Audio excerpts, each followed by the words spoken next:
Усім слухачам і гледачам Еўрарадыё. Мы ў жывым эфіры. Пятніца, блізка да палудня, а значыць, Александр Кнырович з намі на сувязі. Прывітанне, Александр. Дзень добры, Павел, дзень добры, паважаныя гледачы Еўрарадыё. Александр Кнырович, палітык, блогер, вядоўца ўласнага YouTube-канала, які так і называецца Кнырович, на якім шточацвер выходзіць нейкае відэа, кароткае, трапная пра нейкую эканамічную звычайна з'яву актуальную для Беларусі. Ну а па пятніцах мы на Еўрарадыё гэтае відэа разгортваем як цукерачку, даем вам задаць пытанні і адказваем на гэтае пытанне. Так што не саромцеся, сябры, пішыце ў чат трансляцыі, мы ўсё чытаем. Ставьте лайки, ставьте дизлайки, калі вам не падабаецца. Подписывайтеся, калі вы ў бяспецы, на Еўрарадыё і на YouTube-канал Александра, які так і называецца Кнырович. Ну вось, гэта афіцыйны ўступ быў такі. У нас цяпер да нашых баранаў, як кажуць. Тыдзень, калі шчыра, быў вельмі багаты на падзеі. А відэа Александра, можа быць, пачнем з яго. Давайте, да? Было прысвечана таму, што адгрымела нейкі час таму, пару тыдняў уже таму, лёсу секонд-хендаў у Беларусі.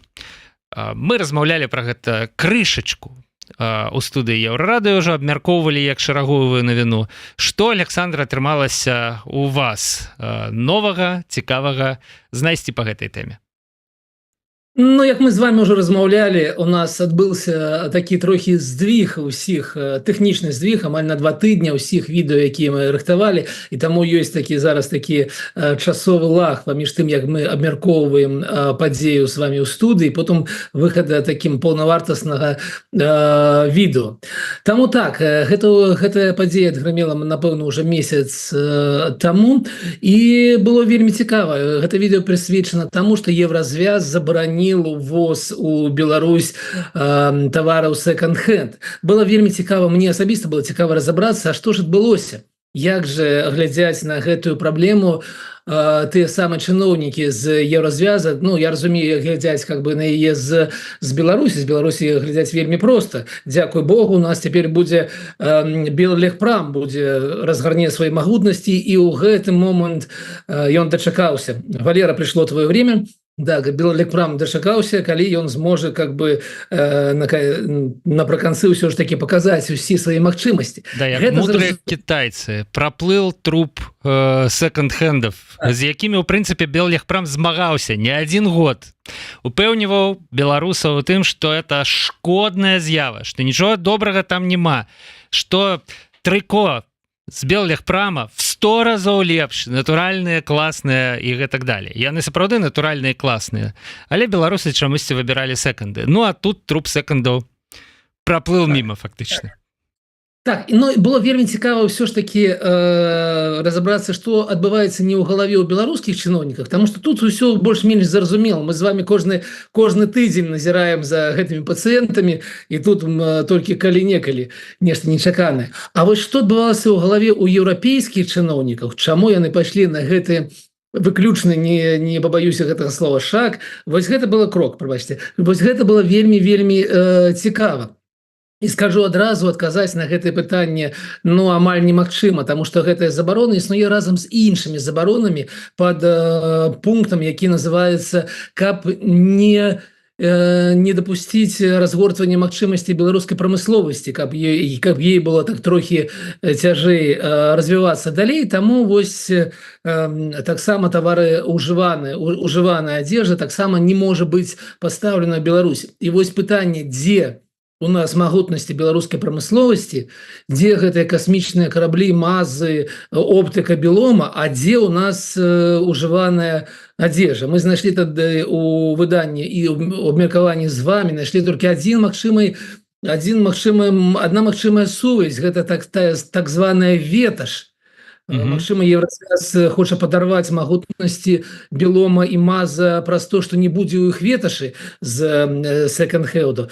Но мне здаецца, што ўсё ж такі яны памыляюцца. І вось высновы з нашага відэо якраз такія, што ў гэтым выпадку абодзве бакі показали свою вось эту самую эфектыўнасць, працаздольнасць і ўсе астатнія якасці, якія належаць, як высвятляецца не толькі беларускім чыноўнікам, але яшчэ і час-пораз і еўрапейскім. Бок перагнулі палку, забарона недарэчная, санкцыі недарэчныя, і Так. замест таго, каб вось як задэкларавана неяк запаволіць, прыспыніць беларускую прамысловасць, яны сапраўды могуць згуляць на руку Лукашэнку, на руку яму дзяржаўным прадпрыемствам, таму што калі не будзе гэтых рэгулярных цюкоў з вопраткай з Еўрасаюза, значыць сэкандам ці зачыняцца, ці гандляваць тым, што ёсць. Беларускім сэкандам нейкім, напрыклад, да? Паношаныя трыко. Про беларускі сэканд я пакуль не чуў нічога. Магчыма, вы маеце на ўвазе, што Белэлектрам будзе рабіць адразу сэканд, не праходзячы праз новыя крамы. А сапраўды, як бы дзеля чаго, як это, пасярэднікі, да, у гэтым працэсе. Улады ж яны ўвесь час змагаюцца з пасярэднікамі. Так што рабіць адразу сэканд, гэта інавацыйная ідэя, крэатыўная. Александр, вы прыдумалі это толькі што падчас нашага стрыму? Натуральна, в размове з вами, Павел, у меня час-пораз з вами в размовах наражаюцца некаторыя такія слушныя думкі, таму гэта наша агульная справа. Гэта ж фантастыка. Белэлектрам будзе, каб запоўніць крамы з секонд-хендам, якія ачысціліся, вырабляць секонд-хенд. А як? Не прадаваць же новыя трыко у крамах з шыльдамі секонд-хенд. Ладно, я думаю, што, шановныя слухачы, гледачы, мы з вами жартуем, хаця, направду, беларусам ад гэтай навіны не да жартаў, узнікае якая-ніякая магчымасць танна набыць брэндавую вопратку. Некаторыя брэнды, якія прадаюцца ў секонд-хендах, яны пакінулі і Беларусь, і Расію, яны ў прынцыпе недасяжныя з новай вопраткай, да? А тут можна было там Маркс энд Спенсер які-небудзь ухапіць, H&M, там што-небудзь вось такое. А цяпер як бы все это ідзе да заканчэння. І плюс ўсё ж таки ў гэтым былі занятыя людзі. Мне здаецца, что...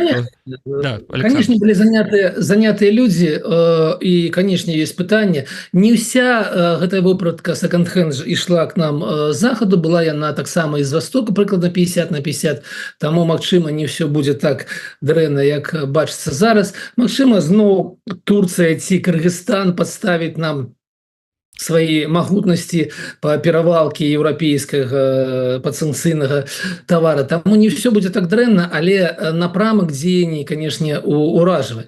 Каб все ж таки дадаць некаторую все ж таки лічбу, то лічбы былі у нас такія. Цена 1 кілаграма гэтага самага секонд-хенда на ввозе в Беларусь была $1,5 США.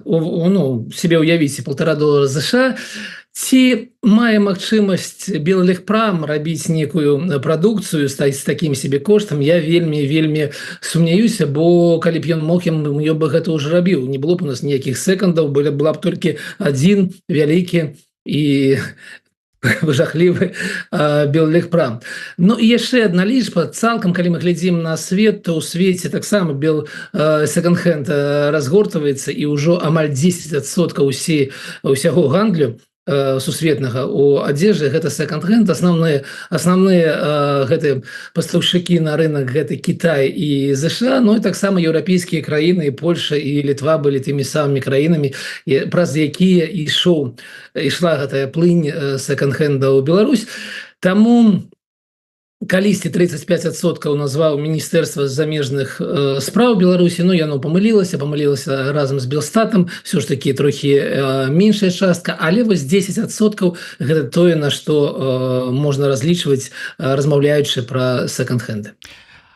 І тут такі традыцыйны наш парадокс беларускіх уладаў. Чамусьці да таго, як Еўрасаюз, ЗША, захад калектыўны, пачаў вводзіць санкцыі, не намалёўваліся ніякія магчымасці, не развівалася, стаяла на месцы. І толькі, вось это нам кажуць з тэлевізараў, і толькі дзякуючы злавреднаму этому Вашингтону с Брюсселем атрымалі другое дыханне, атрымалі новыя магчымасці беларускія прадпрыемствы, встряхнулись і пачалі, значыцца, гэтай перспектывы, якія адкрыліся раптам, освоивать. Ну, у мяне традыцыйнае пытанне да такой рыторыкі. То бок ясна, што хочуць сказаць прапагандысты. Што эти ваши санкцыі не працуюць, а робяць беларускай эканоміцы толькі лепш. Але пытанне, так, а раней яна чаму не встрепенулась сама сабой? Як бы, што перашкаджала? То бок все працуе толькі калі, ну, вот, ведаеце, калі дедлайн хутка, да? Калі дедлайн хутка, ты так собираешься і выдаеш, да? Вот. Па-першае, ўсё працуе па загаду з Вашингтона. Высвятляецца, што так, да. без Вашингтона нікуды. Па-другое, размаўляючы вашымі словамі, так, ну, ўсё да 7 лістапада. Без 7 лістапада таксама ніяк. Ну і падоўжваючы вашу думку, якая велізарная перспектыва, як высвятляецца, адчыняецца перад беларускай вытворчасцю мабільных тэлефонаў. Гэта навіна сённяшняга дня. На нарадзе Лукашенко заявіў, што нам пасля таго, што адбылося ў Ліване, нам вельмі хутка патрэбны гэтыя самыя тэлефоны беларускі, да. Не толькі Вашингтон, але яшчэ і Тель-Авів кіруе беларускай прамысловасцю.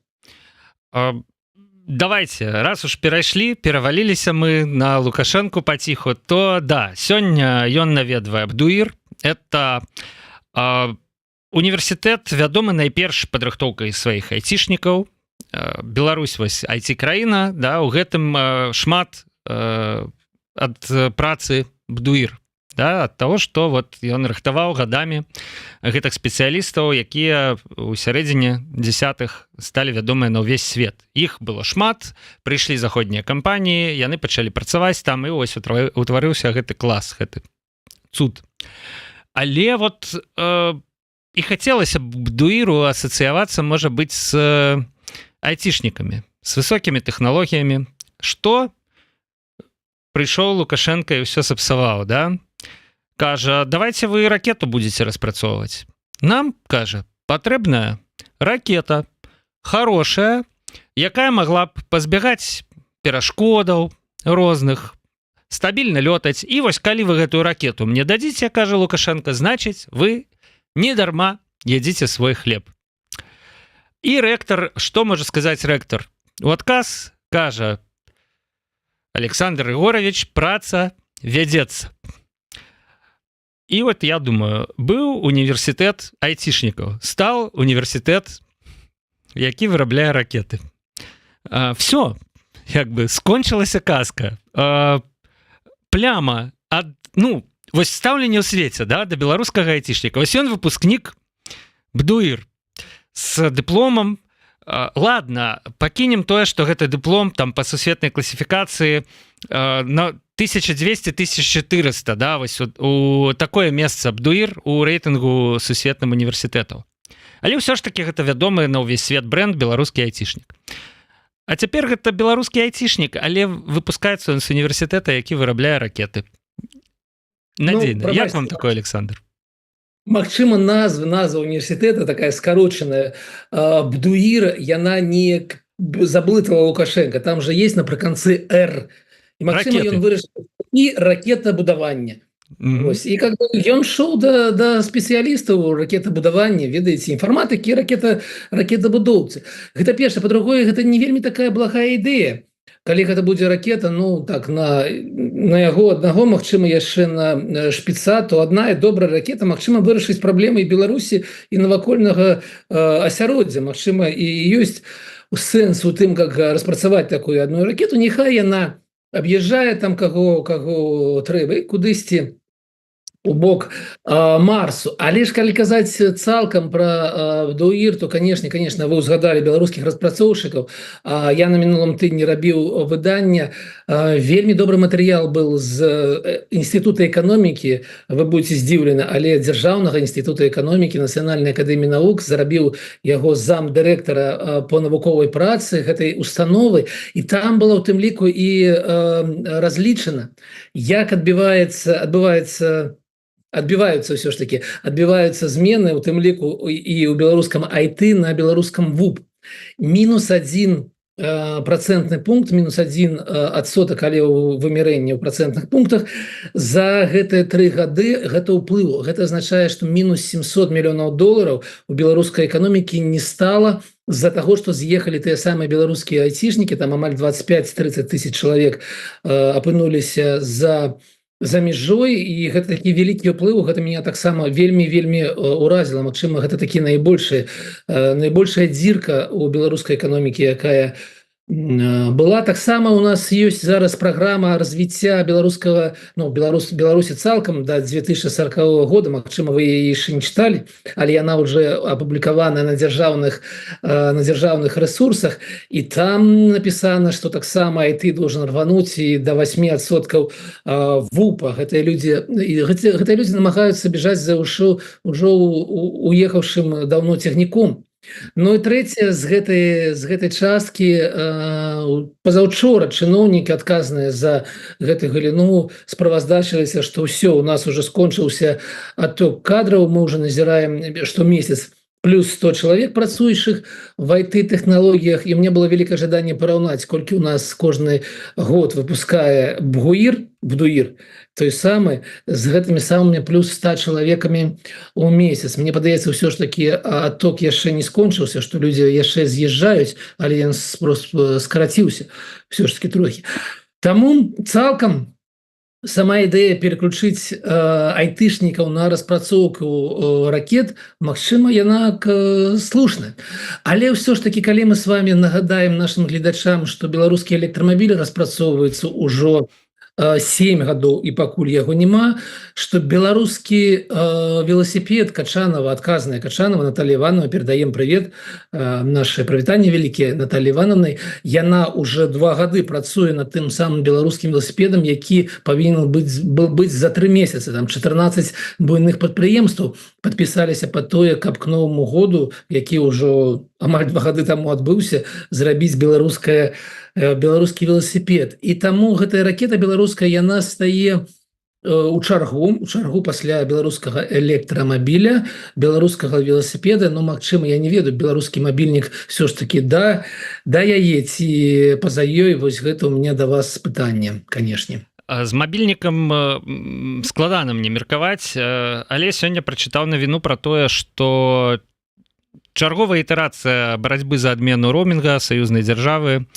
І вот нават гэты экс-амбасадар Дмітрий Круты, ён не сказал нават словы адмена роумінга. Да? Ён сказал просто, што у цэнтры ўвагі там нейкіх важных людзей кошт роумінга.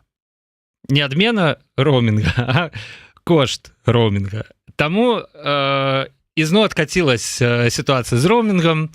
Ну а з мабільным тэлефонам вы абсалютна маеце рацыю. Відавочна, што Лукашенко паглядзеў на тое, што адбылося на атаку на тэрарыстаў з Хезбалы. Вядомы факт, дарэчы, што у Лукашэнкі у самога мабільнага тэлефона няма. Да?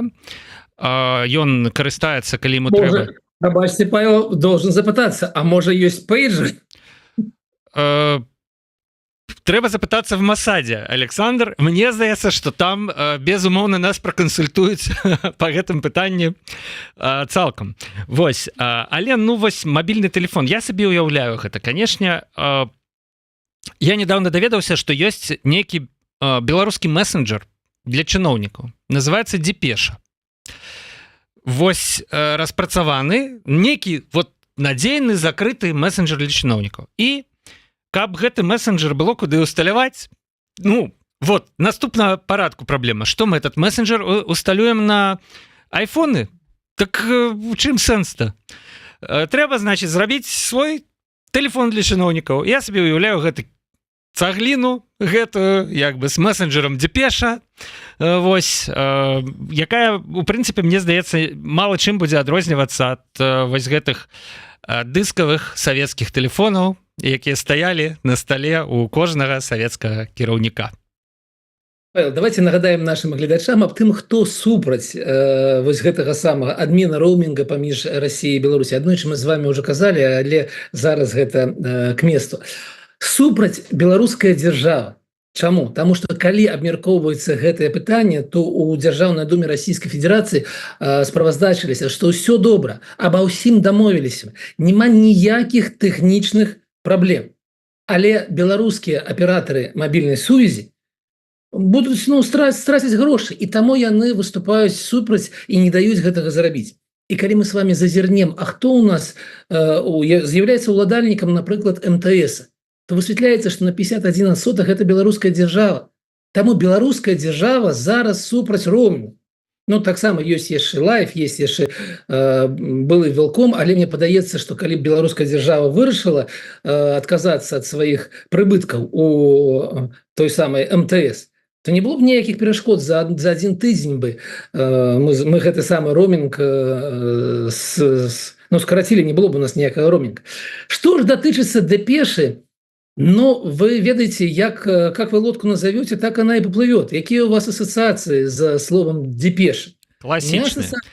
Выключно это курьер, які ідзе и несе с собой эту самую депешу, кудысьці там у вялікую залу дзесьці ў Санкт-Петербурге і дакладаецца наверх і чакае потым яшчэ 2 гадзіны, калі яго прымуць. Мне падаецца, што гэта будзе такі месенджер, што гэта будзе такі унікальны выключна у свеце месенджер, дзе людзі ходзяць нагамі, але ім будзе, канешне, секрэтны. Усіх у іх будуць такія папачкі такія чорныя, гэтае самае чырвонае пасведчанне аб том, што яны працуюць у дэпешы. Не трэба для яго ніякія мабільныя тэлефоны, но с таким-то неймингом, разумееце? Ну, конечно, французское слово депеш, яно ни в чым не виновата, и гурт депешмот ни в чым не виноваты, да? Вось, просто означае спяшацца, але у мяне нават горшая ассоциация, Александр. Калі шчыра, у меня слово депеша выкликае ассоциации с доносом с неким. Вот депеша, это типа вот мы подали что-то наверх, вот, значится, там. Ладно, закрываючы тему Абдуір, просто 2 навіны. Навіна, мне здаецца, не першай свежасці. Пазаўчорашняя недзе Google заплаціў 2 мільярды 700 мільёнаў долараў, каб вярнуць супрацоўніка, які звольніўся. Гаворка пра Ноама Шазіра, аднаго з архітэктараў сённяшняга падыхода да нейрасетак, да штучнага інтэлекта. У 2017 годзе ён разам з калегамі па Гуглу апублікаваў фундаментальны абсалютна артыкул на падставе выкрытых там прынцыпаў. Сёння працуюць нейрасеткі. ChatGPT, вось OpenAI, вось гэта все. Все яны амаль звольніліся з Гугла, гэтыя супрацоўнікі адкрылі свае кампаніі і цяпер варочаюць мільярдамі, мільёнамі. Ну вось прыватнасці Ноам Шазір 2,7 мільярда долараў Google заплаціў за тое, каб яго вярнуць. Цяпер Александр Лукашенко. Я боюсь, чтобы этот искусственный интеллект не привел к тому, что мы в плену у него будем. Разважае ён ва універсітэце інфарматыкі ўсё ж такі і ракетабудаўніцтва, да? Але інфарматыкі ўсё ж таки, да? Лукашенко считает, что это будет катастрофой, если в какой-то момент в результате развития технологий человечество окажется неудел. Меня это очень волнует и настораживает. Я думаю, что як бы конец распрацоўкам со штучным інтэлектам ва універсітэце інфарматыкі і ракетабудавання. Мне здаецца, што такія месседжы, я думаю, што яным далі яшчэ пераказаў сюжэт фільма «Терминатор», да? Там, ну, вот это вот все, паўстанне машин, да? Значится, ну, і вось як звычайна, вот у нас праграма пра 2 сусветы, да? В адным сусвеце Google плаціць 2,7 мільярда. Гэта, мне здаецца, весь рост беларускага ВУП у гэтым годзе. Вот, типа, 5% там, да. 5 не будзе 4, будзе менавіта 2,7 мільярда. Да, значится, у іншым свеце Александр Лукашенко кажа, что ты меня пужаешь, штучный интеллект, давайте мы, как бы, осторожно с ним. Вот пужае. Давайте мы лишь телефон распрацуем. И ракету. Конечно ж, вот ракету. Ладно, не буду нават ваших комментароў ўжо прасіць.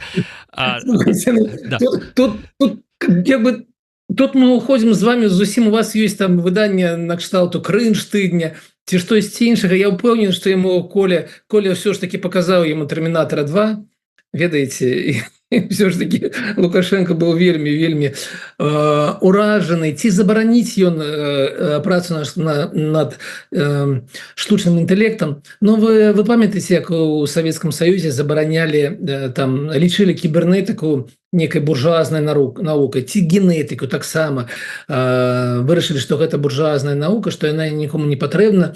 Былі справы, мне падаецца, не крымінальныя, але людзей лішалі магчымасці працаваць. І таму мне падаецца, гэта рух у гэтым напрамку, але ўсё ж таки, як заўжды у нас у Беларусі все-таки не Савецкі Саюз, так? І таму гэты грозны окрык оттуда зверху аб тым, што нікоім разам ніколі данізу далетае таким мяккім таким, ведаеце, таким мячыкам, які нікога не кранае. І мне падаецца, што ў гэтым нашая сіла, што тое, што ён там крычыць, данізу даходзе у вельмі змянёным выглядзе, таму магчыма штосьці ўсё ж таки будзе, нягледзячы на ягоныя страхі. А для страхаў ёсць канешне прычыны. Таму калі мы паглядзім, як працуе зараз цалкам беларуская сістэма, тое, што Лукашенко можа хвалявацца за тое, што нехта адрубіць яму цалкам інтэрнэт, напрыклад, нягледзячы, не кажучы про YouTube, так? Гэта есть прычыны на гэтае хваляванне. Таму ракеты наши. Ужо згадвалі мы беларускіх чыноўнікаў, беларускіх кіраўнікоў, і гэта таксама адна з навінаў тыдня. Лукашенко прызначыў 12 кіраўнікоў раёнаў адначасова. І я скажу, што прызначэнне выглядала максімальна дзіўна. Вось мы вам зараз пакажам відэа. Відэа апублікаванае афіцыйнай ягонай прэс-службай. І мне падалося, вот літаральна хвіліна, мне падалося, што ён угаворвае гэтых людзей сесці ў гэтыя крэслы, да, заняць гэтыя кіруючыя пасады. Я не ведаю, як вам, шановныя слухачы і гледачы, падасца, напишите про гэта, калі ласка, ў каментарах, але вот у мяне ўражанне такое. Давайте поглядим. Хочу вас поблагодарить, что в результате долгих собеседований, проверок вы согласились на эти должности, потому что время непростое. Что там греха таить? Среди нашего брата есть много людей, которые хотели бы где-то тихонько отсидеться в это время, а дальше как Бог даст. Поэтому любое ваше согласие на назначение на ответственные должности, а вы основа вертикали власти, вы непосредственно на фронте, вы в штурмовых отрядах, если говорить в военных действиях, вы впереди, вы лицом к лицу с людьми. Вам труднее всего. И во многом будет зависеть работа вертикали власти и мнение о президенте от вашей работы. Вот поэтому я вам благодарен за то, что вы по-мужски решительно и смело, несмотря на то, что у нас и женщина, по-мужски согласились на эти должности, не боясь ничего. Это самое главное. Вы в своей стране никого не должны бояться, у вас не должно быть никакого сомнения, что мы не просто прорвемся, мы сделаем все то, что должны сделать. Люди нам верят, доверяют, и мы не должны обмануть их ожидания. Вы, Александр, таксама бачылі і чулі, да?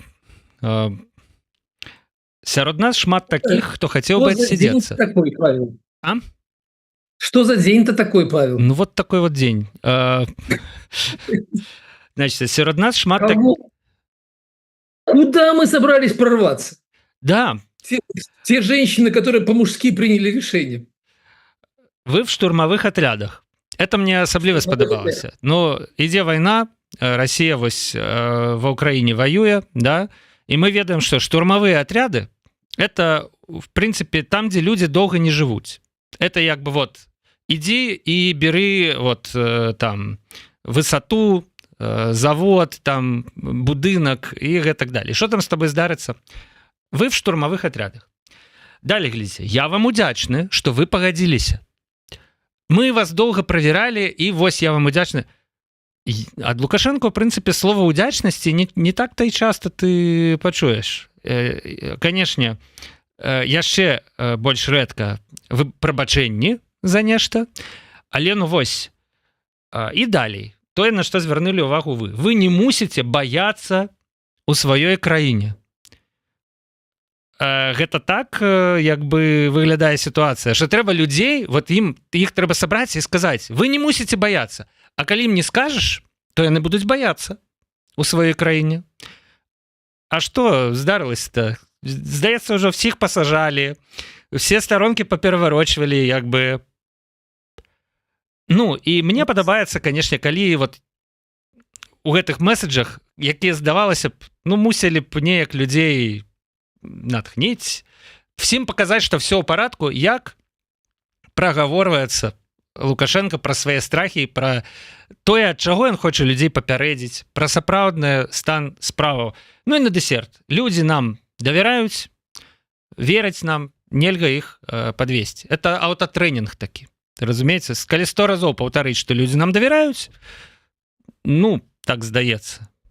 Я думаю, ну, вот поверыць. Нарэшце. Вот. Так што відэа, я не люблю паказваць Лукашенко, але відэа максімальна паказальна на маю думку.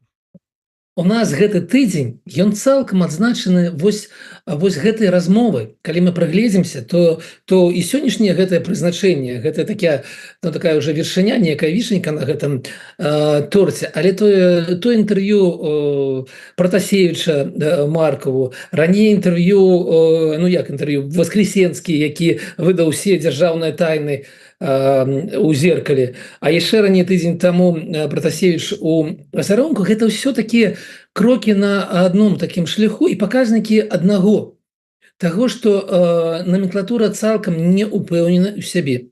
Лукашенко цалкам разумее, дзе ён знаходзіцца, разумее, што за 4 гады ён заціснуў грамадства, але трохі прычыніць дзверы, трохі дазволі казаць праўду і ўсё папрэ, што яго падтрымліваюць, ну, можа, 30% насельніцтва, но і ніяк не болей, чым тыя людзі, якія падтрымлівалі яго ў 2019 годзе. Болей іх не стала.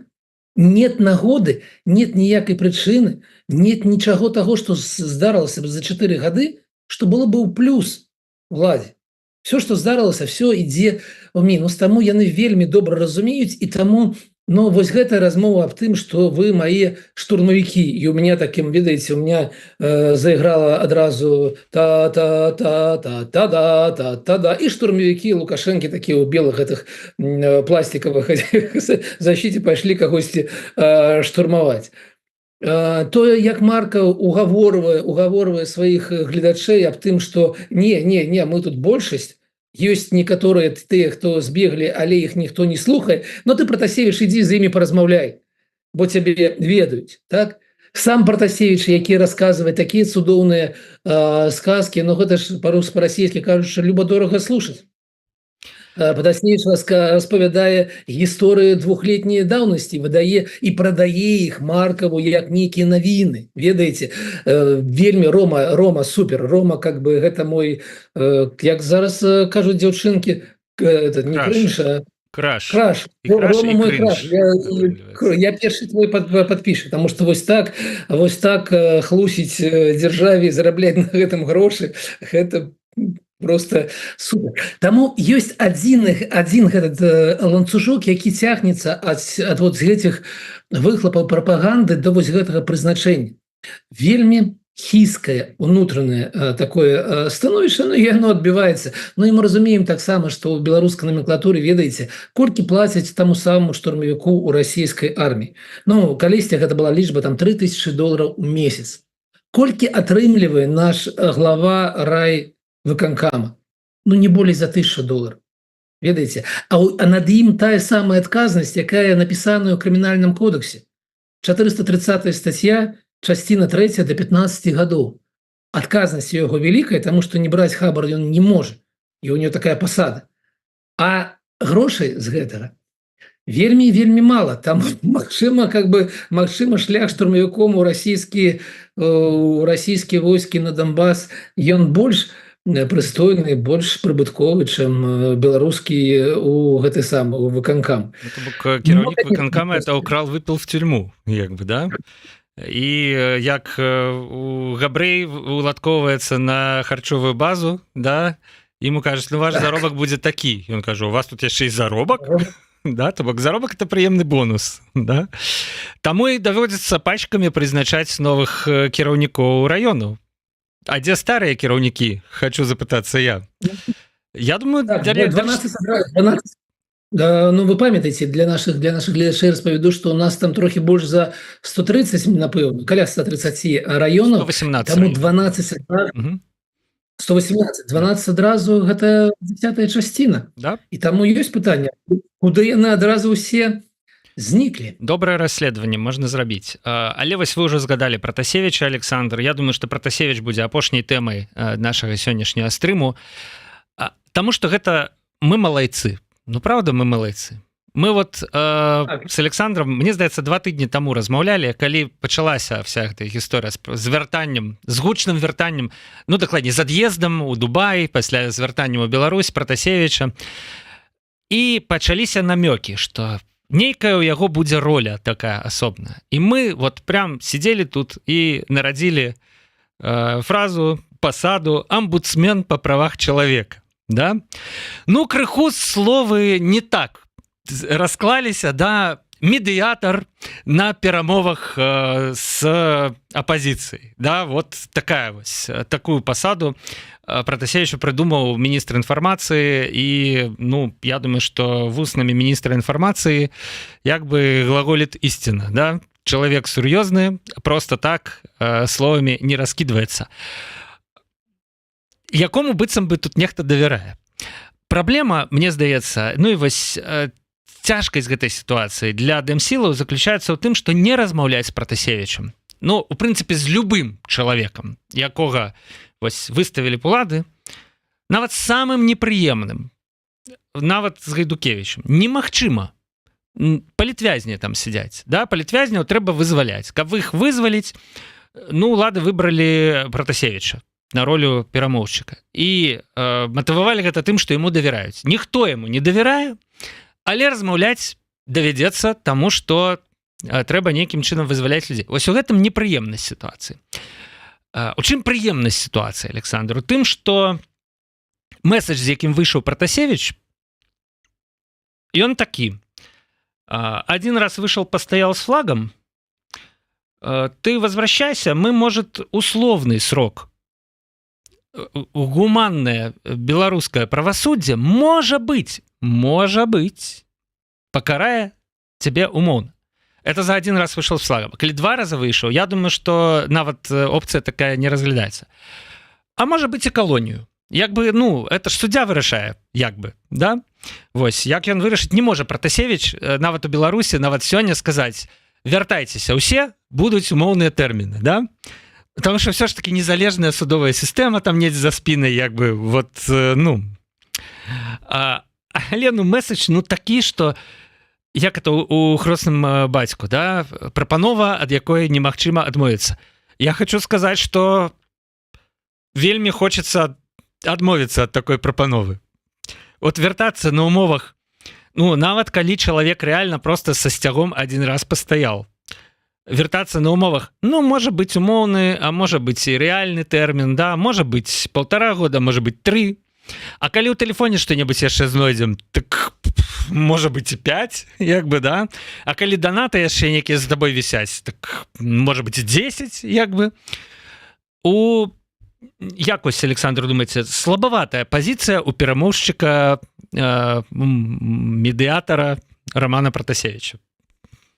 Ну, па-першае, я вам нагадаю, паважаны спадар Павел, паважаныя гледачы, што не толькі 2 тыдні таму мы з вами шукалі гэтую пазіцыю перамоўшчыка. Прыкладна месяца 1,5 таму у выданні «Мне таксама не спадабаецца» мы з вами з Ольгай Лойкай абмяркоўвалі, што Пратасевіча надо выносіць наперад і рабіць з яго прадстаўніка, што з вами будзе, калі вы адмовіцеся ад унутраных поглядаў, прызнаеце Лукашенка кіраўніком Украіны і будзеце весці себя ціха, што яго трэба не давіць, а рабіць з яго зорку. Станоўчы прыклад. Так, станоўчы прыклад. Мы з вами аб гэтым размаўлялі і тым самым падказалі гэтым людзям. Я бачу, што яны гэтыя самыя робяць. Я не ведаю, хто гэта быў. Эйсман ці нехта іншы. ці Петкевич, Ну, ці Рыжанкоў, там ёсць кому. Але большое прывітанне Жені Суглака, яны глядзяць твою перадачы, твои выданні, і гэта добрая навіна. Канешне, тое, што казаў Пратасевіч наконт вось калі ты выйшаў адзін раз са сцягам, у яго калі так дакладна слухаць, то было аб тым, што трэба уводзіць змены ў заканадаўства, менавіта такія. То бок, напэўна, размова была, напэўна, ён з кімсьці паразмаўляў, и ему сказали: хлопец, ну у тебя вельми слабая позиция, потому что это такое, ты пропонуешь нам вернуться, пойти по твоему шляху, а пойти по твоему шляху – это сесть у СИЗА, это сдать усіх, кого ты ведаешь. Я все яшчэ не осуждаю его, потому что, что значит не осуждаю? Это его особистая справа. Оказавшийся в КДБ и бачыш перед собой там 20 лет зневолення, той, хто асуджае, трэба яго паставіць гэтыя умовы, сказаць: ну что ты будешь гэты момант рабіць, распавядзі нам. Але ўсё ж таки гэта прапанова добраахвотна пайсці ў гэтае СІЗА, добраахвотна пісаць на іншых даносы і добраахвотна пець, ведаеце, жыць, распавядаючы, як гэта добра зарабляць там $500-600 у краіне і мець магчымасць з'ездзіць в Дубай. Он распавёў учора аб тым, што ён з'ездзіў у Дубай, таму што ён зарабляе як блогер. Хто яму плаціць як блогеру? Адміністрацыя прэзідэнта, напэўна. Ніхто іншы не можа плаціць ему за працу блогерам, таму што, напэўна, ўсё ж таки заходнія фонды не падтрымаюць яго блогерства. Таму ён прапануе такі шлях, які зараз можа падабацца, я не ведаю каму. Ведаеце, ўсё ж таки прайшло больш за уже 4 гады прайшло. Уже з таго момента, як я з'ехаў, прайшло 3 гады. І тыя ўсе людзі, якія жадалі працаваць, якія былі, якіх былі, ведаеце, міграцыя, гэта вялікі выклік. Гэта вялікія праблемы. Гэта праблемы з мовай, гэта праблемы з працай, гэта праблемы з сацыяльным асяроддзем. Но тыя людзі, якія жадалі працаваць, усё ж таки ўсе гэтыя праблемы зараз уже вырашылі. Так, ёсць людзі з вялікай траўмай, якія адчуваюць ностальгію кожны дзень як хваробу, але іх все ж таки іх адзінкі. Таму я не ведаю, каму зараз праз 4 гады Рома Пратасевіч будзе прапановваць папрацаваць за тую суму, якая з'яўляецца меней за мінімальную аплату працы і ў Літве, і ў Польшы, и при этом казаць благодарность Лукашэнкі толькі за тое, што ты маеш магчымасць жыць у сваёй краіне. Гэта вельмі слабая, канешне, гэта вельмі слабая перамоўная пазіцыя, але мне падаецца, што калі Рома сам аб гэтым кажаць, ён не верыць сам сябе ні на секунду. У яго такія аганёчкі гуляюць в глазах, што ён вырашыў даіць беларускую дзяржаву, шчыра даіць столькі, сколькі гэта будзе магчыма. Калі они яго запихнули ў такую ролю, так ён вырашыў гуляцца ў гэтую ролю за іх грошы і не болей за тое, у чым я яго цалкам падтрымліваю. Ну что ж, Александр, все ж таки мы, ведаеце, знаходзім увесь час нейкія нагоды для аптымізму, нечым скончыць такім станоўчым. І вы згадалі гэты стрым 1,5 месяца таму, мне тоже не нравится.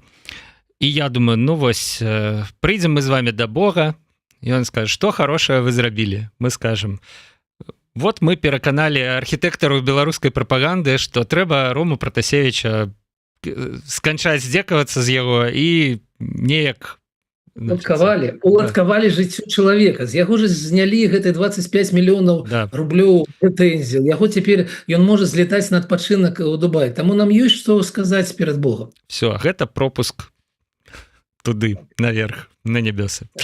На гэтым мы сёння і скончым. Мы размаўлялі весела пра даволі сумныя рэчы. Жадаем вам, сябры, не губляць аптымізму ў любой сітуацыі. Вядома, справы страшныя вакол нас адбываюцца, але пакуль мы не згубілі сябе, мы все можем перамагчы, пераадолець, як кажуць украінцы, подолаты.